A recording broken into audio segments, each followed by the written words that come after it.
বন্ধৰ আগে আগে কত গৰমৰ কাৰণে আমি স্কুলৰ যেটো সময় হেয়া আমি আগুৱাই দিছিলো ৰাতিপুৱাৰ ভাগত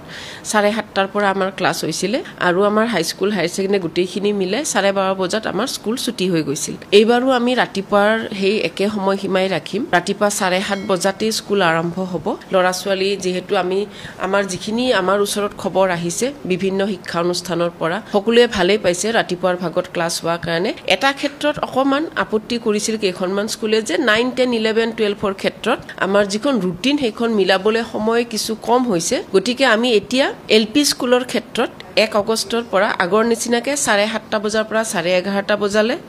এমই স্কুল 7:30 পৰা 12টা বজালে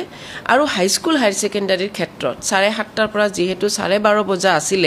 এইবাৰ আমি আধা ঘণ্টা আগুৱাই দি 1 বজাত কৰি দিম হাই স্কুলখিনি 1 বজাত ছুটি হ'ব আধা ঘণ্টা সময় তেওঁলোকক এটা পিৰিয়ড আৰু কৰিবলৈ তেওঁলোকক সুবিধা কৰি দিয়া হৈছে বাকিখিনি আগৰ নিচিনাকে গোটেই আগষ্ট মাহটো যেহেতু গৰম একেই থাকে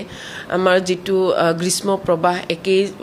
গতিতে থাকে হেতু কাৰণে আমি ভাবিছো আমাৰ আজি ডিস্ট্ৰিক্ট কমিশনাৰ ছাৰৰ লগতো আমি আলোচনা কৰিছো আৰু সেই আলোচনা মৰ্মে এই সিদ্ধান্তলৈ আহিছো আৰু সেই মতে আমাৰ নটিফিকেশনো ওলাইছে যে আমি সেই আগৰ নিচিনাকে ৰাতিপুৱা 7:30 বজাৰ পৰা আমাৰ স্কুল আৰম্ভ হ'ব হয় ছাৰ বাইদেউ সকল অহা 1 আগষ্টৰ পৰা কামৰূপ মহানগৰ জিলাৰ বিদ্যালয়সমূহত কেই বজাৰ পৰা পাঠদান হ'ব এই সন্দৰ্ভত কামৰূপ মহানগৰ জিলাৰ ডিও অৰ্থাৎ বিদ্যালয় পৰিদৰ্শকে বৃহৎ মন্তব্য কৰিছে হেয়া আপোনালোকে জানিব পাৰিলে আনহাতে গোলাঘাট জিলাৰ বিদ্যালয় পৰিদৰ্শকে শ্ৰীভূমি আৰু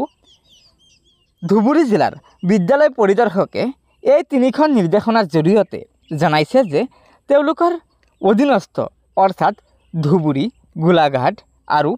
শ্ৰীভূমি জিলাৰ বিদ্যালয়সমূহৰ পাঠদান একাডেমিক ক্যালেন্ডাৰ ওয়াইজ হ'ব অৰ্থাৎ 9 বজাৰ পৰাই এই তিনিখন জিলাৰ বিদ্যালয়ত 1 আগষ্টৰ পৰা পাঠদান হ'ব বুলি জনাইছে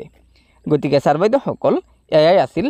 বিদ্যালয়ৰ পাঠদান সন্দৰ্ভত নতুন সময়সূচী গতিকে লগৰ বন্ধুবৰ্গক এই ভিডিঅ'টো শ্বেয়াৰ কৰি আজিৰ এই গুৰুত্বপূৰ্ণ খবৰটো জনাই দিব আৰু নতুনকৈ অহা ছাৰ বাইদেউসকলক অনুগ্ৰহ কৰি আমাৰ এই চেনেলটো ছাবস্ক্ৰাইব কৰি ল'ব ধন্যবাদ জয় আই অসম।